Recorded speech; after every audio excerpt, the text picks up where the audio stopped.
ইসলামী ব্যাংকের বর্তমান পরিচালনা পর্ষদের সব সদস্যদের পদত্যাগের দাবিতে মতিঝিলে মানববন্ধন করেছেন ইসলামী ব্যাংক সচেতন গ্রাহক ফোরাম। গ্রাহকদের এই কর্মসূচি ঘিরে সতর্ক অবস্থানে রয়েছে আইন শৃঙ্খলা বাহিনী। ইসলামী ব্যাংকের প্রধান কার্যালয়ের সামনে মোতায়েন করা হয়েছে অতিরিক্ত পুলিশ। প্রস্তুত রয়েছে জোয়াল কামান ও সাজোয়া যান।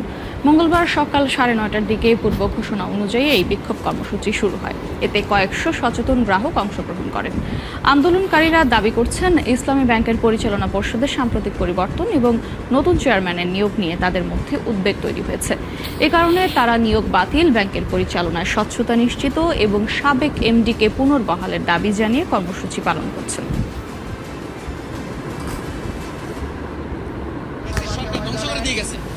এখন আবার এই সরকার আসছে বাকিটা ধ্বংস করার জন্য। বাকিটা ধ্বংস করার একমাত্র পদ্ধতি হলো তাদের মনোনীত ব্যক্তিকে ওখানে নিয়োগ দেওয়া। ব্যাংক ডাকাত একদিনের এই ব্যাংকটা লুট করে না।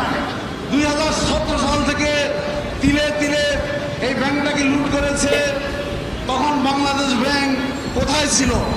এই বাংলাদেশ ব্যাংক মূলত এস আলমের ক্রিয়ানকে পরিণত হয়েছে। এস আলমকে তারা তিলে তিলে এই ব্যাংকটাকে লুট করার, গ্রাস করার সুযোগ করেছে। আমরা কালকে মানববন্ধন করেছি এবং আজকেও আমাদেরকে ডাকা হয়েছে মানববন্ধনের জন্য। সবার জন্য আমরা এখানে হাজির হয়েছি। সচেতন গ্রাহক ফোরামের যে মানববন্ধন এবং বিক্ষোভ চলছিল সেটি কিন্তু ইতিমধ্যেই কিছুক্ষণ আগে শেষ হয়েছে।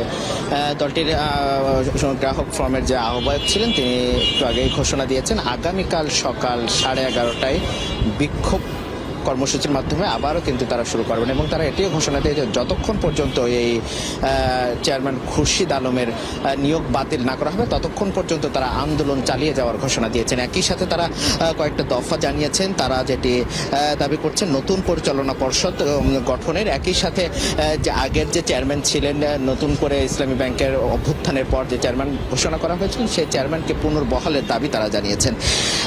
একই সাথে আমরা বাংলাদেশ ব্যাংকের মুখপাত্র কিছুক্ষণ আগে সাংবাদিকদের সাথে কথা বলেছেন। তিনি যেটি বলছিলেন যে তারা তাদের অবস্থান থেকে অনার এবং নিয়োগ প্রক্রিয়া সঠিক রয়েছে বলে তিনি এখন পর্যন্ত তাদের অবস্থান অর্ডার রেখেছেন এবং তিনি একটি কথা বলেছেন যে এই যে গোষ্ঠী আসলে আন্দোলন করছে সচেতন নাগরিক ফোরামের যে ব্যানারে সেটি অন্য রাজনৈতিক উদ্দেশ্য আছে কিনা এটি নিয়েও তিনি প্রশ্ন তুলেছেন।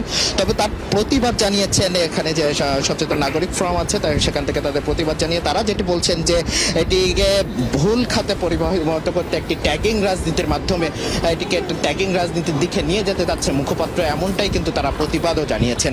সবকিছু মিলে এখন পর্যন্ত আজকের মতো কর্মসূচি কিন্তু শেষ করা হয়েছে, কিন্তু পরবর্তীতে আগামী কাল সকাল 11:30টায় তারা বিক্ষোভ কর্মসূচি দিয়েছে এবং মানববন্ধন একই সাথে 11:30টা থেকে দিনব্যাপী চালিয়ে যাবেন এমনটাই কিন্তু তারা ঘোষণা দিয়েছেন। একটু জানিয়ে রাখি যে নতুন চেয়ারম্যান ঘোষণা হয়ে গেল কয়েকদিন আগেই, কিন্তু যখন ঈদের ছুটিটা শুরু হয় সেই সময় কিন্তু নতুন চেয়ারম্যানকে ঘোষণা করা হয় এবং ইসলামী ব্যাংকের তৎকালীন চেয়ারম্যানকে কিন্তু পদত্যাগ করতে বাধ্য করা হয়। তা সেখান থেকেই কিন্তু আসলে এই ইসলামী ব্যাংকের অস্থিরতাটা শুরু হয়, গুঞ্জন শুরু হয়।